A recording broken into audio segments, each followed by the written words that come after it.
I've been looking forward to this one for a long time.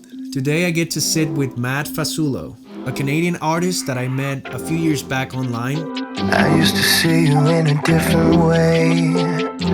You paid no mind. One of those times that Spotify actually worked like it's supposed to work, which is to give independent artists a platform. I was just listening to music in Spotify and I had that feature on where after you're done with the album that you're listening to, it will start playing some random music that sounds similar to what you're listening to, and basically it recommended me Matt. She speaks quite open, post threats from a dress. There's no one around to help her with the mess. And I'm very grateful that it worked one time over the last 20 years. Matt Fasullo isn't just a musician, he's a storyteller. And I actually wanted to ask you if it was a sample of one of those beeps that play on an airplane. Yeah, it's like a constant pulse in 35A, where I'm talking about being on a plane and seeing a guy across from me having a panic attack. Catching flying, soaring Holland to Frankfurt. Now go further from Frankfurt. So I'm very excited to have him today and talk about a little bit about gear, talk about plugins, talk about creativity, and just basically geek around. We might get somewhat existential. Do you write from your heart or your mind? That's a good question.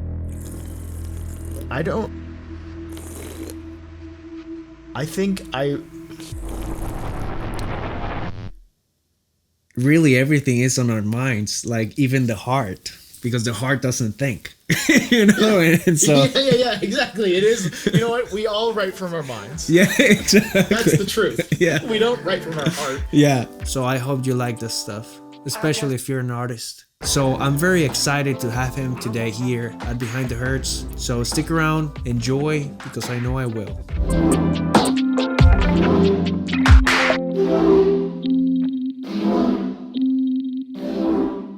What's the story behind you doing music? Did you grow up with a musical family, or is it something that you picked up along the way? Yeah, I have a pretty musical family. My dad, taught me how to play guitar.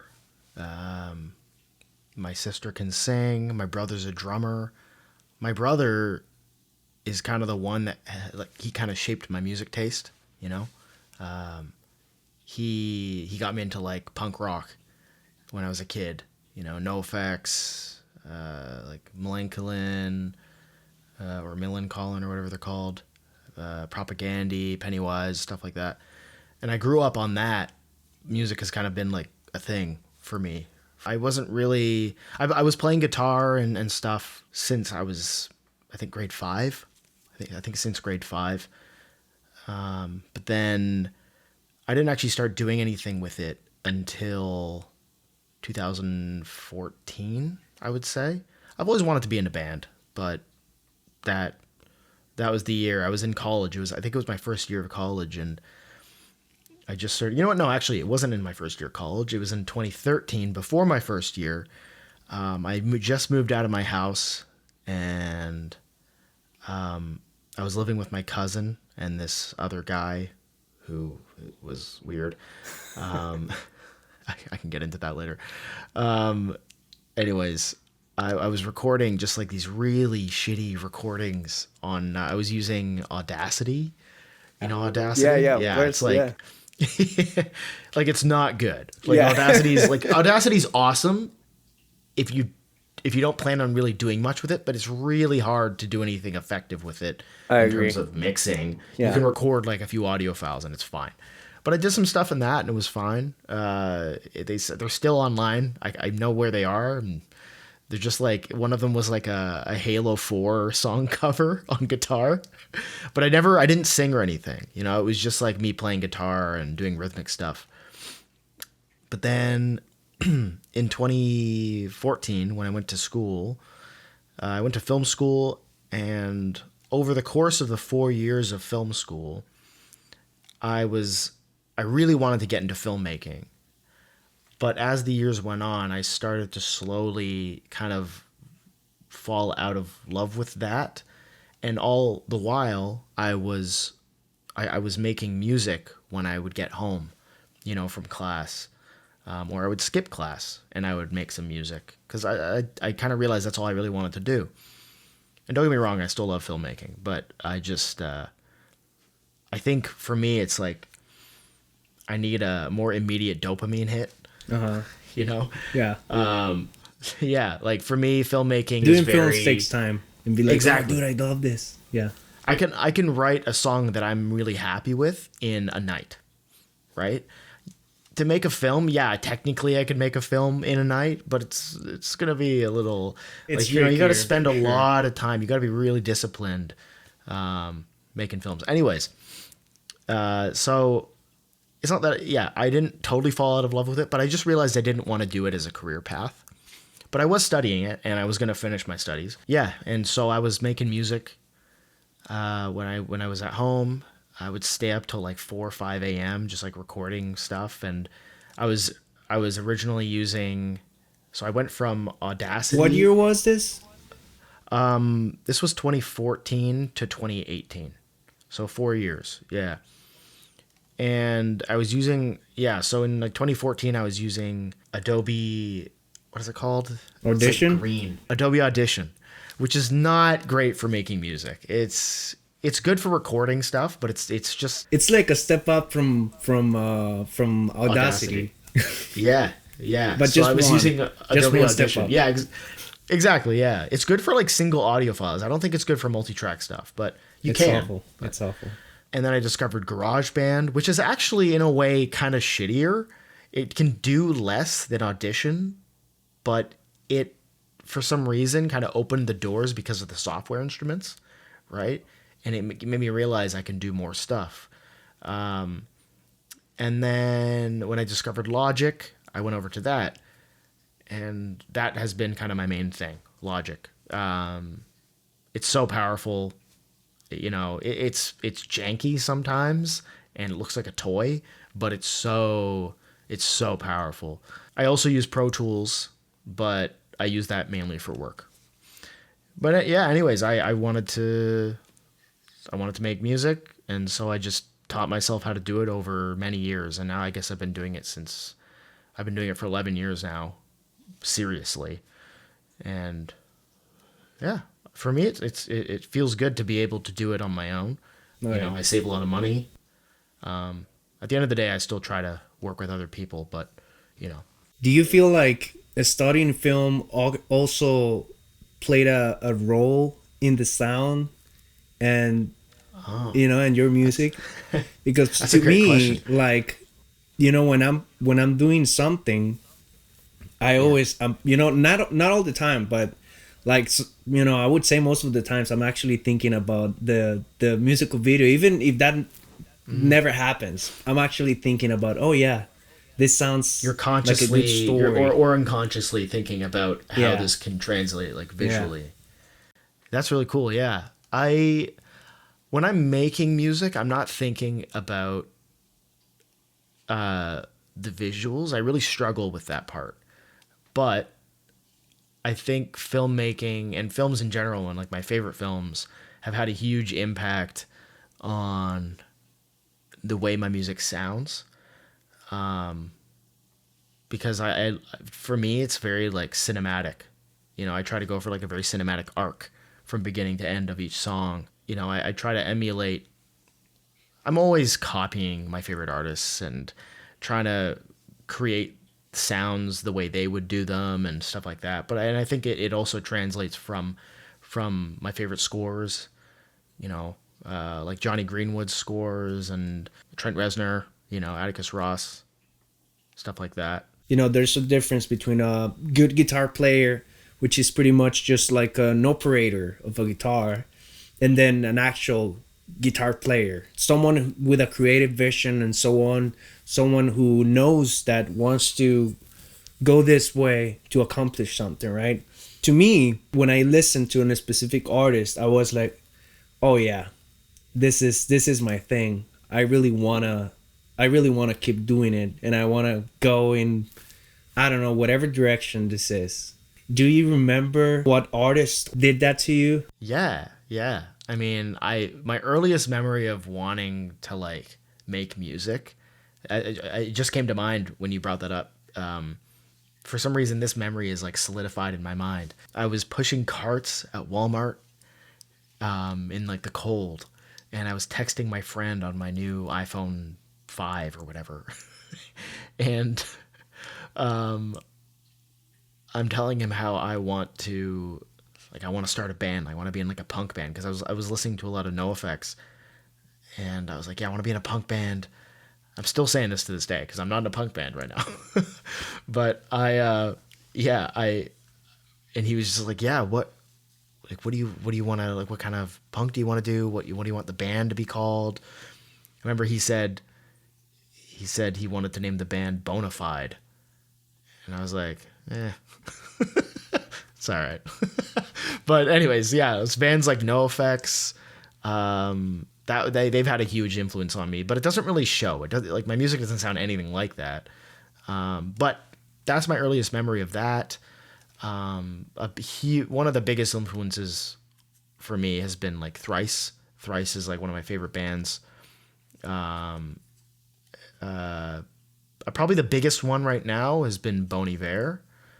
You know, I think it's very obvious that I take a lot of inspiration from them.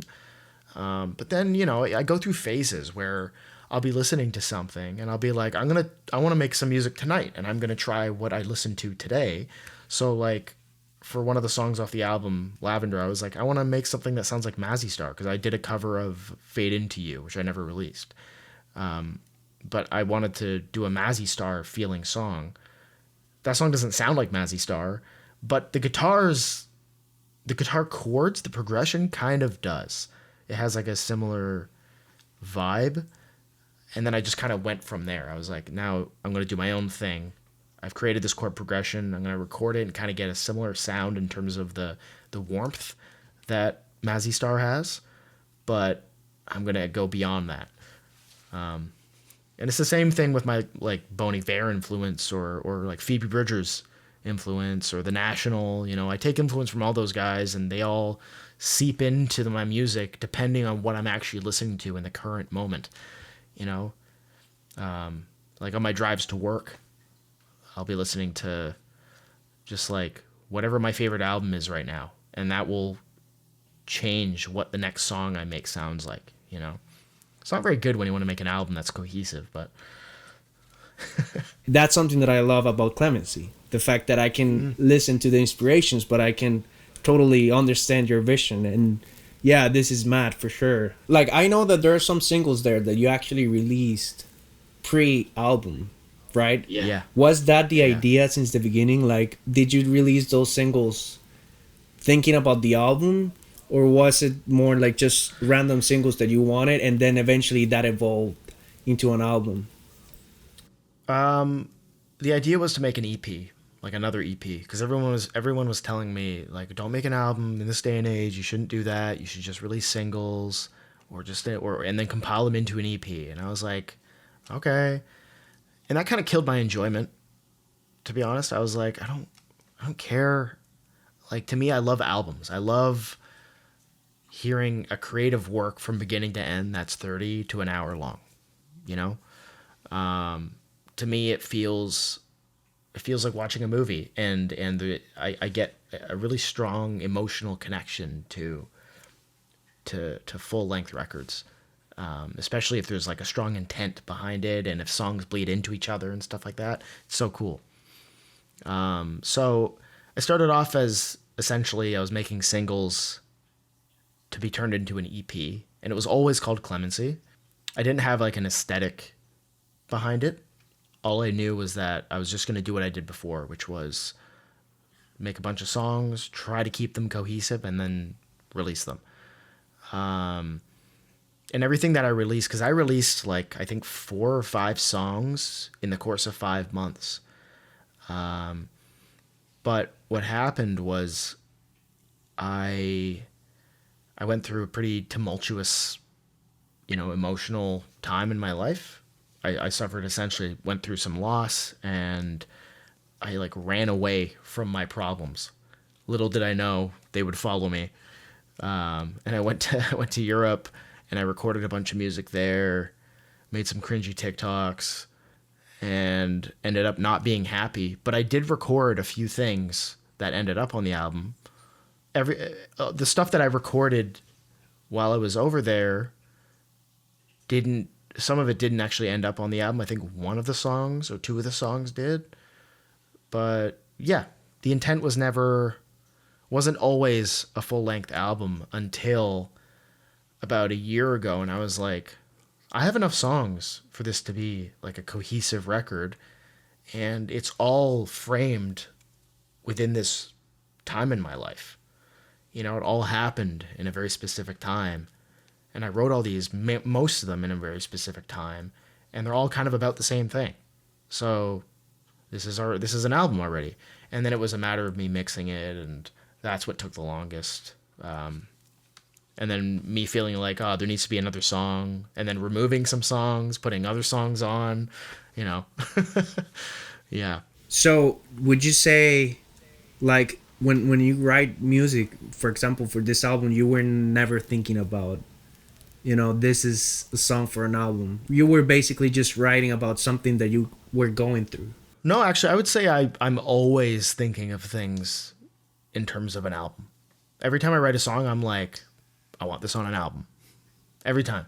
Because my goal is always to make a more complete work. It's very satisfying to see 10 to 12 songs compiled in one thing and knowing that this is a cohesive work. To me, that's always the goal. Singles to me are fun. It's cool, but I just don't get that emotional arc that I'm looking for. Yeah, it's like incomplete. Out of a single. Yeah, it feels it's cool. A song might be really great. It might be an amazing song, but to me, I want to hear what's next. I want to hear sonically how it's followed up, and I want to hear what comes before it. You know?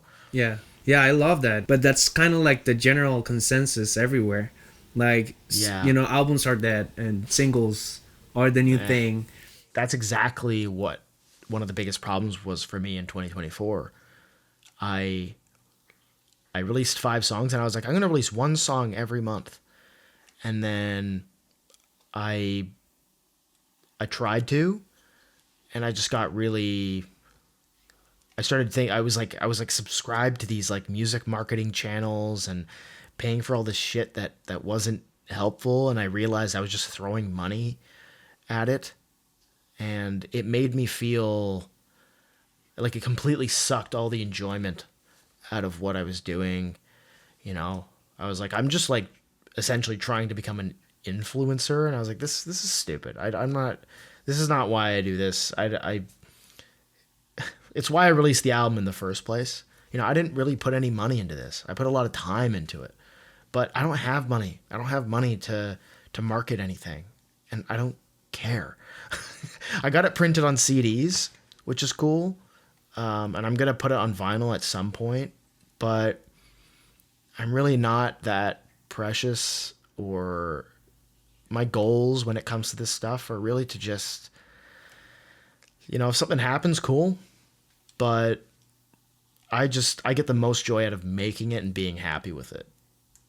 You know, everything else, all the fluffy shit, marketing it, this and that, I will do it to an extent, but I'm not gonna, if I'm tired and I don't want to do it, I'm not gonna do it. I'd rather pay somebody to do it, and I don't have the money, so. You see music more as a calling more than a career, right? It's a mix of both. Like, yes, you're right.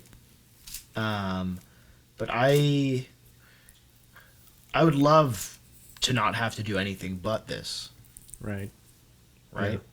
Which is where the career aspect comes in. I would love for it to be a career, because I don't want to have to do anything else. Yeah. That being said, it kind of comes back to the whole idea of me just releasing it anyways, you know, even though I didn't have the funding to like promote it. Yeah. Because if it really was about it blowing up and becoming a really successful record, then I probably wouldn't release it until I could afford to push it. Right. But to me, it was more about, I made this thing and I want to share it with at least a few people, and I want people to be able to hear it and find it and listen to it. To me, that's fun. That's exciting. I get a lot of joy out of sharing what I've created, you know? So yeah, it's more of a calling, more of like, I have a lot of fun doing it. And it's when I make something that I'm proud of, it makes me feel like I've added an extra year to my life, you know? Yeah. I feel like my life is slowly draining, and by doing something creative, I've added just maybe a day here or there, you know? So, yeah. Do you write from your heart or your mind? That's a good question. If I write from my heart or if I write from my mind, I think it depends on the song. I think sometimes more often than not, I write from my mind because I'm trying to evoke a very specific feeling with every song, right? I don't necessarily know where it's going to go, and I also don't know what it is I'm actually seeking a lot of the time. All I know is that I am trying to write. I'm trying to capture a feeling and a very specific arc with every song. It's kind of discovered as I go along, but that is what I always do. And I don't think that's writing from the heart, because I'm not just feeling. You're actually I'm not just thinking. feeling. Yeah. I'm like calculating in my mind what to do next and what complements this. It's like a giant equation to me. Yeah. You know? Yeah. Have you ever thought about the fact that actually, like, that most likely makes things easier for you? Because you're actually being able to think something through instead of feeling it. Because sometimes, like, you know, feelings can be very confusing, you know? Yeah. I mean, this is actually where I've struggled a lot, because sometimes I wish I could just write a song and just, you know, be happy with it because I was speaking honestly. But a lot of the time it's never enough, you know, or I don't know how to speak about my life. Yeah. I can speak about very, very things that I'm very familiar with, feelings that are very familiar, but I have a very hard time writing from my heart, I guess, for the lack of a better way to say it. I don't know how to begin from there. I don't know how to go, I need to write a song about this feeling I'm having right now. It's always like, I write some chords and I'm like, okay, now I gotta write lyrics. What sounds cool? You know, what feels good to say? And then when I write a few lines, then I'll realize there's a meaning in there, and then I'll add meaning to the words and then write lines based on the meaning that came from the words that I just concocted on the spot. That didn't mean anything initially, right? Mm-hmm. I don't think that's writing from the heart. I think that's me, you know, 1 + 1 = 2. I think it's me adding a bunch of shit together until it sticks. That's great. That's why it takes me so goddamn long to write songs sometimes, because I'm like, it's never good enough for me. Yeah. And then it's like, when you think about the fact that, you know, really everything is on our minds, like even the heart, because the heart doesn't think. You know? Yeah. And so, yeah, exactly. It is, you know what? We all write from our minds. Yeah, exactly. That's the truth. Yeah. We don't write from our heart. Yeah. But I see what you're saying. It's like, do you write from your emotions, or do you write from from almost like a creative a problem solving perspective, right? And I think maybe that's the way to put it, that's more like grounded. I think honestly, at the end of the day, it's probably an amalgamation of both, but I think I understand the problem solving side and the creative side more than I understand the emotional side. But obviously it feeds into the emotional side because I'm trying to convey an emotion anyways. Yeah, I think we figured it out. Yeah, we used our minds and not our hearts to get to the bottom of it. There you go, people. There you have it. Problem solved. What was the hardest song to make from the album. Fuck. Oh man, I'm still not happy with it. Chapel Running is a botched song. I hate that song. I love the song. I even played it live once with my band, but I am so unhappy with it, and I just kept it on there because it was supposed to be a part of the album. And I was like, I just wanted to release the goddamn thing, right? I was tired of working on it. What happened was I was creating the song, and then Autotune, the company Autotune, I was using a bunch of their plugins. My subscription ran out, and then I got the subscription again, but because of that, it refreshed all the plugins that I used and reset all the parameters to 0. No.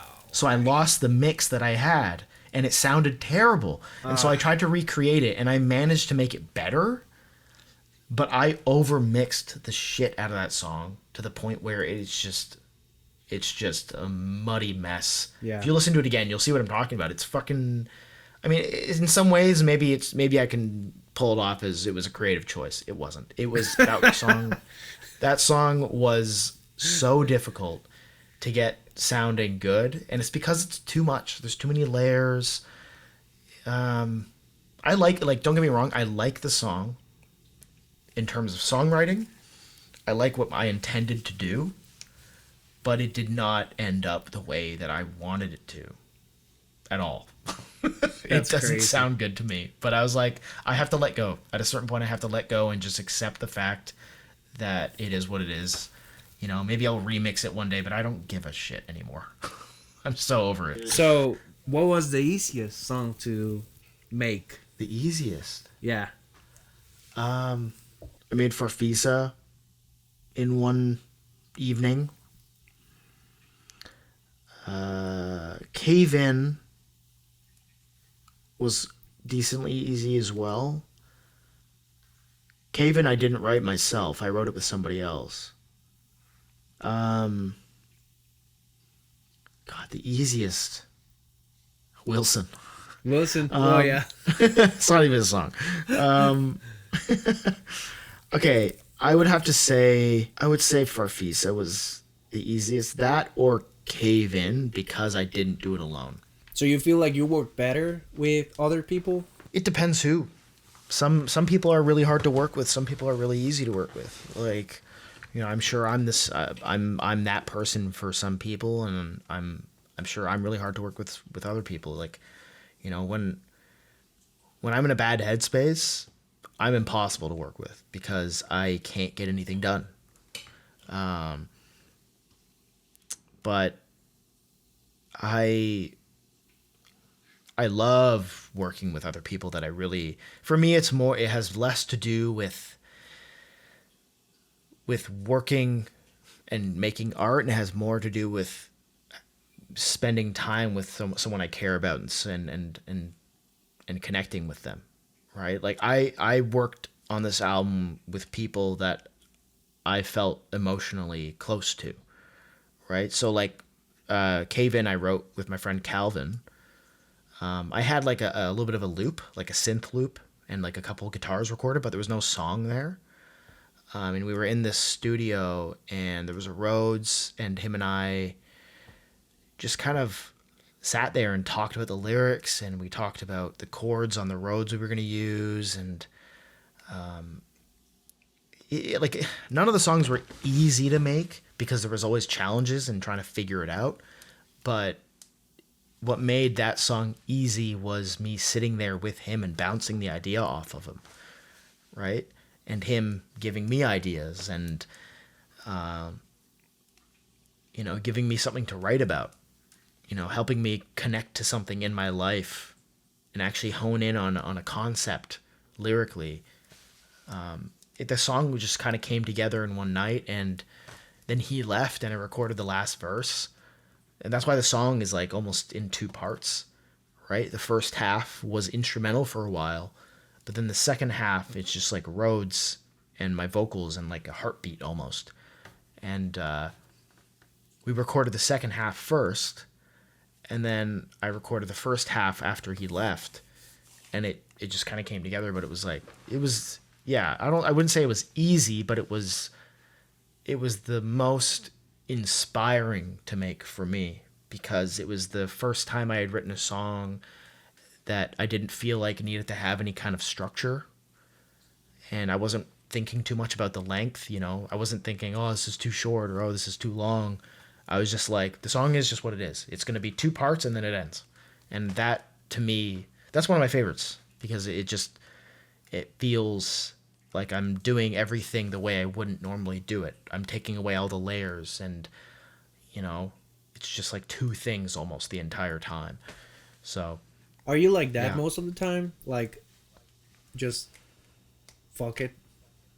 Or are you like, it's just random? Like, sometimes you go to the studio or to your room or whatever and be like, yeah, let's make a classical, intro, verse, chorus, verse, chorus. I think I lean towards that more often than not, following a structure, because to me the classic, verse, chorus, bridge, chorus is it's popular and it works, right? It's powerful. It's so effective. You kind of have somebody expecting, you have your listener expecting things and knowing that it's going to go in a certain direction, and then you get to deviate away from what they expect, and that's what gets people to feel things, right? Is when things are familiar but maybe not exactly what you expect. When things are so off kilter, it's harder to get people's attention. Yeah, I naturally lean towards the classical pop song structures. structure. Yeah. Yeah. I don't always want to, though. That's not necessarily what I want to do. Sometimes I want to break away from that, which was why that song was such a breeze, because it felt like I was in unfamiliar territory, and I was just throwing things together, and they came together, and I was just happy with it. I didn't have to think too much about it. I didn't have to do too much mixing. The song just is what it was. Yeah. What's been the greatest challenge of the album? The greatest challenge was accepting the fact that I was done, because I wanted to move on.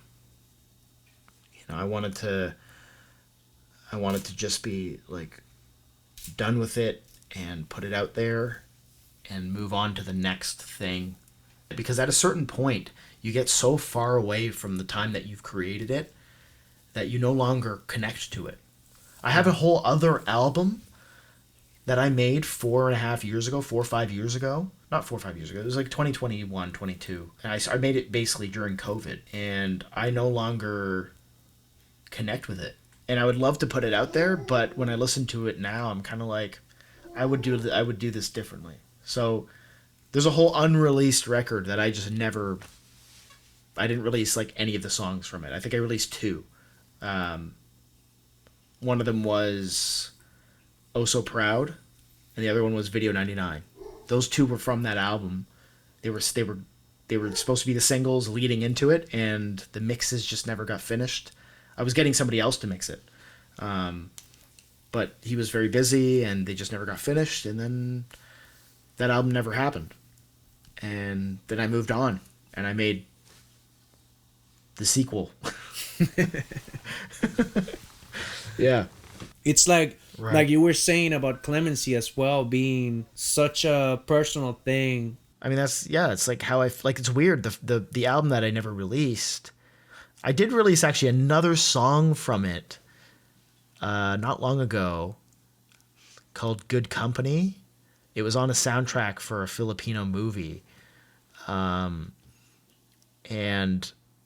it was like a different rendition of the song. But anyways, like that album was about like being happy and feeling okay, right? And I was like, it was like about me. It was called Good Company. It was about me discovering that I find joy in life from meeting other people and working with other people and feeling okay finally after years of not feeling okay.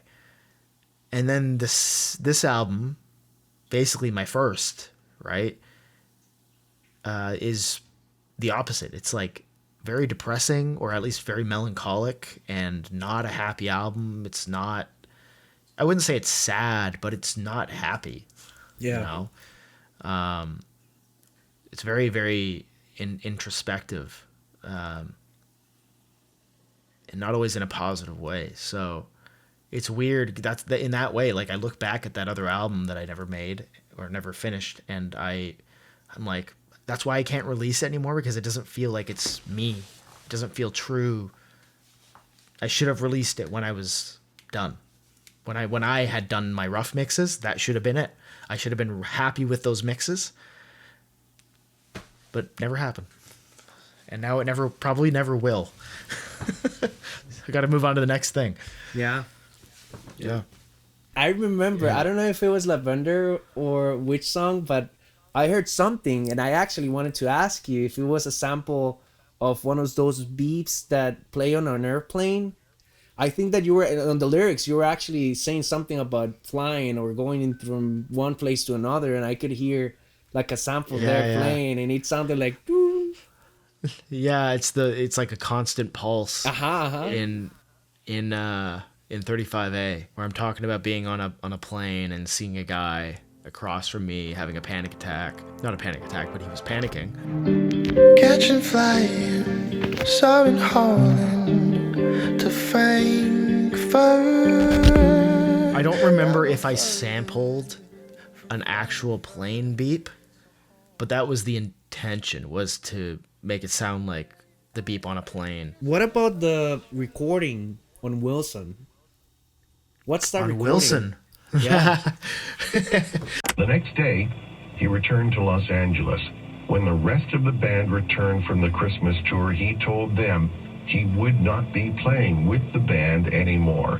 His plan was to stay home and focus on writing and recording. He was happier in studio, but being there didn't resolve his underlying problem. He was hearing voices, a lot of them, in his head.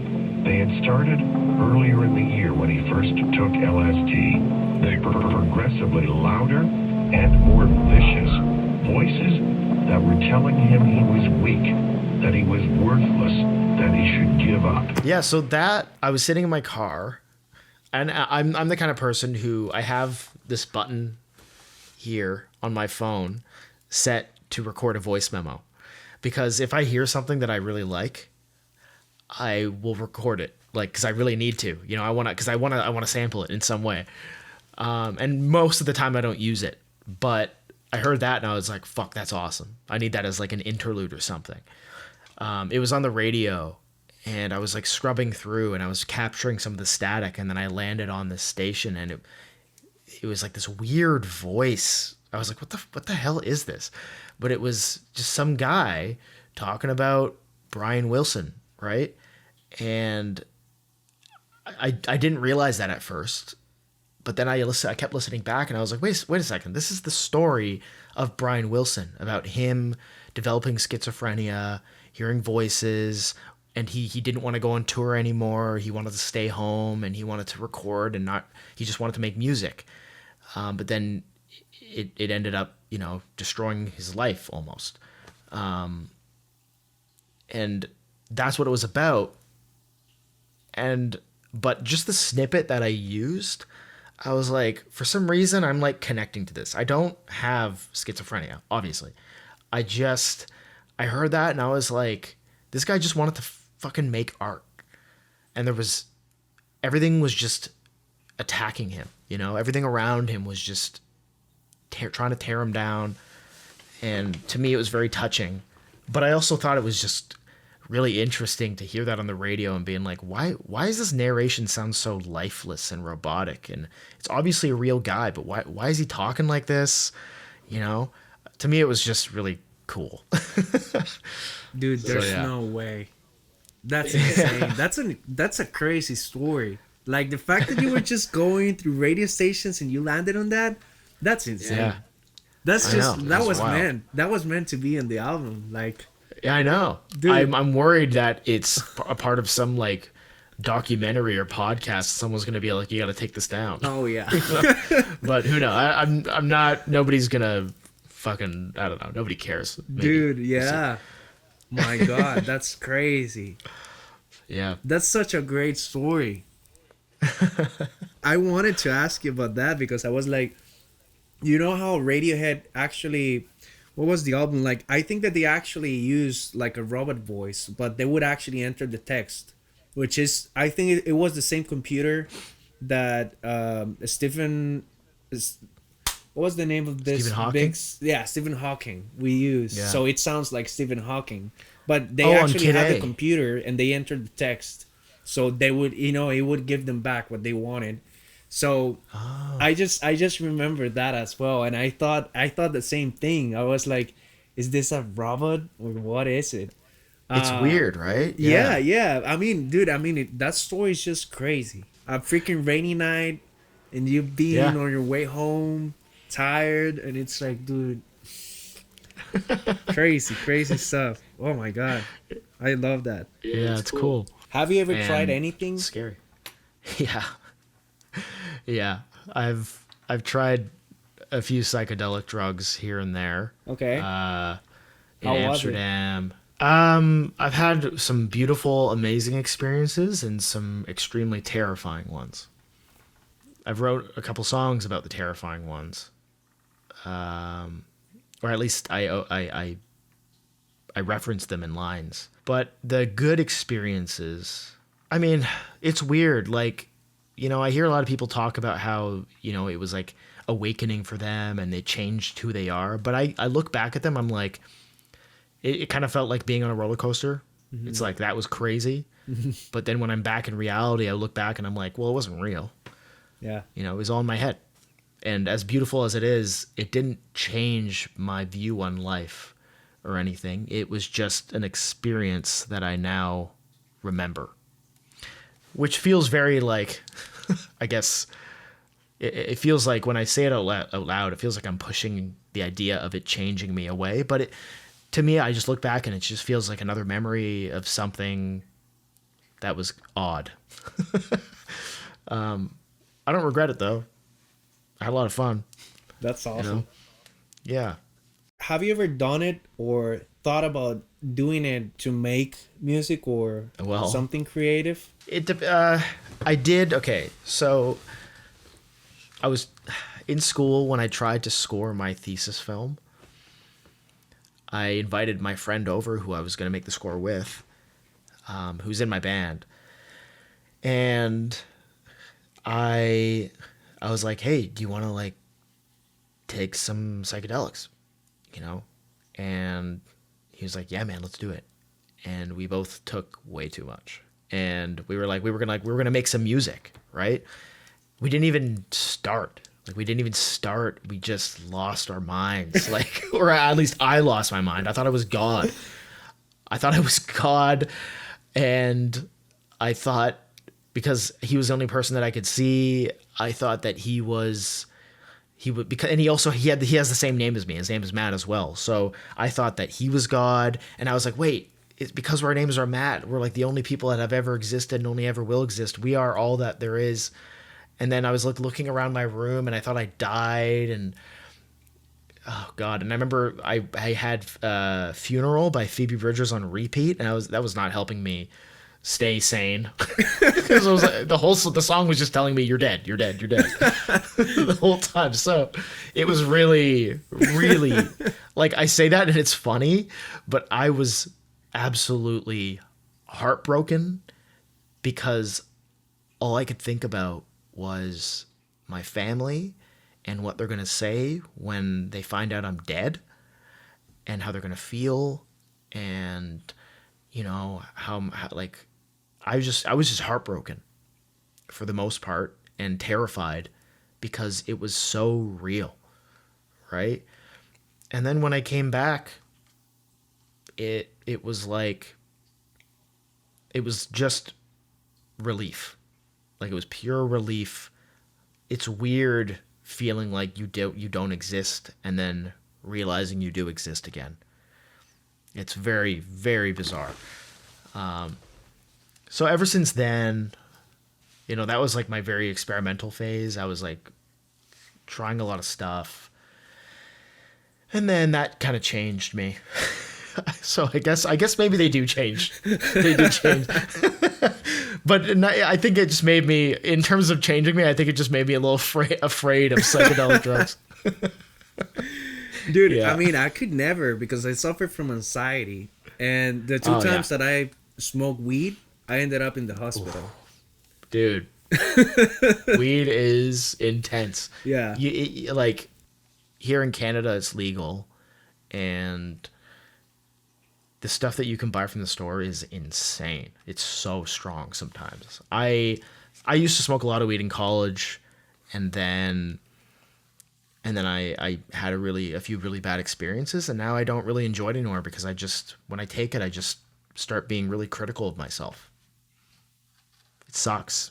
And I feel like I'm not really there. My mind is pulsing, and it's just too much. Yeah.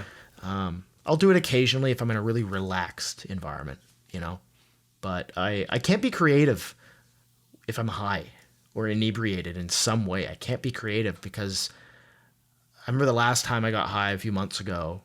I was just trying to see how it would make me feel, I smoked some weed, and then I opened Logic on my computer, and I was like, I looked at it and I was like, okay, on one hand, I could make something awesome. On the other hand, if I make something and it's not good and I'm not happy with it, I'm going to be so disappointed. So I didn't do anything. And I was like, fuck this. I'm not going to get high to make music. I'm just going to make music when I'm sober. You went through the whole circle. It's like you ended up in the same. It's like it really doesn't matter. Like No. I just won't do anything. Yeah, it's not. I don't know. Drugs to me aren't the answer to being creative. I'm sure some people get a lot out of it, and cool shit has been made because of drugs. I'm sure. I mean, but the Dark Side of the Moon is just a crazy ride. And I know that they were on everything, basically. Yeah. There's no doubt that it can expand your creativity if you use it correctly and if you don't take too much. I think people expect somebody who is using like really crazy psychedelic drugs to make stuff that sounds like you're high. Yeah. Right? But you're just going to make what makes you happy. Right? You're going to make what makes you excited. And if someone is really good at making pop music, like really, really straightforward pop music, and if they get really, really fucked up on like acid or something, and they want to make the best pop song ever, they're going to make the best. They're not going to make, The Dark Side of the Moon or fucking some trippy song. They're going to make the best pop song ever. Right? Casey Musgraves, I think there's a couple songs on her, what is it, Golden Hour or something, on that album, where you actually can kind of tell that she was like feeling something while she was writing it, and she said that she was like high on some psychedelic while making some of the songs on that album, and it's cool. It can definitely have an impact on the sound. For me, I think it might have influenced how I this is after me saying that it hasn't done anything for me. I think it's had an impact on how I like to like warp sounds, because when I think of like the visuals when you're high on a psychedelic and how things move and everything feels like it's like alive and breathing, but it also all feels like it's all one. It looks like everything looks like it was generated by ChatGPT or something, like you kind of want the music to sound like that, not generated by ChatGPT, but like organic and breathing and like never, it's almost like nothing is like repeating in a way. I don't know what I'm trying to say, but yeah. I love it, dude. So, what's next? I gotta make a little money, I gotta work. I'm still right now. I'm actually helping produce an album with my friend. Her name's Julia, but she goes by Seven. Her artist name is Seven. I'm producing an album with her, under her name. She reached out to me and she asked me to do it after meeting her. And it's been awesome. It's so cool. Her and I went to this studio up far east Ontario. We stayed there for 3 nights and just made music with a couple other people. This is fucking awesome. Anyways, that album is probably going to come out next year. I'm in the mixing stage of that right now. We produced the whole thing. I do have to do a few more things, but I've been doing that. That has been intense because she knows what she wants. You know, she's extremely ambitious and she just makes shit happen. The cool part about that is that I made a really good friend out of it, you know? That's awesome, dude. Yeah, it's great. Those are the best friends. Yeah. For Creative sure. friends. Oh yeah. But yeah, so that's going to happen at some point soon. When I finish mixing it, I only just sent her the first pass of most of the album yesterday. But I've been spending a lot of time this month doing mixing and some production for that. I also started writing a new song. Whether or not it actually ends up being anything is another question, but sounds pretty cool. Other than that, I'm not too sure. I'm sure I'm just going to be making more music when I have the time and when I feel inspired to, you know? Do you want to keep going the same way that you went with Clemency, or are you thinking about doing something completely different? I mean, I always want to do something different. You know, I prefer to stay slightly unfamiliar with the direction I'm heading, because that kind of makes me feel like I'm expanding myself creatively. I'm going to try to make it different, but I think it's not going to be entirely intentional. I think it's going to be because I grow as a person and I grow in terms of my taste and my interests and stuff. Like recently I've been listening to a lot of like heavier bands like Propagandy and stuff like that. And so I've been leaning towards like heavier guitars, more distorted guitars, stuff like that. Whether or not something like that makes its way into the next project under my name is another question. But at the end of the day, whatever's next is next, right? So like I'm trying to start another project with my close friend Matt and The Mats. the Matt. I think honestly, just more music over time. I'm going to try to do better, to do more, to make better music. Another thing is I did like an album release show, right? I think I saw that. Yeah. Yeah, but we recorded the whole thing. So I have like a live album's worth of recordings that I've already mixed. Dude, that's great. Yeah. I've already technically mixed it. I'm not going to put it out yet because I think it's a little soon. But I might release 3, 4, maybe like 5 of the songs as like singles. Uh-huh. And then just put the whole thing on YouTube, put the whole thing on Spotify. Awesome. Yeah, because it sounds cool too. But the issue I have is that we played the show like we got pretty heavy. We got really loud. Mm-hmm. And it's not necessarily reflective of the album or my sound online. Uh-huh. But on the other hand, I'm also like, who cares? Yeah, dude. I mean, it's actually great because I'm sure that most people will say, that you sound even better because you sound heavier. Maybe, maybe I am gonna put it out. I have to figure out when. I might put it on YouTube first as like one big thing, and then later on, yeah, we'll see. That's awesome, dude. Looking forward to it. Yeah. It'll be awesome. Anyway, cool. dude, thank you so much again. It was so nice talking to you. Yeah, it was great. It was great to finally talk to you.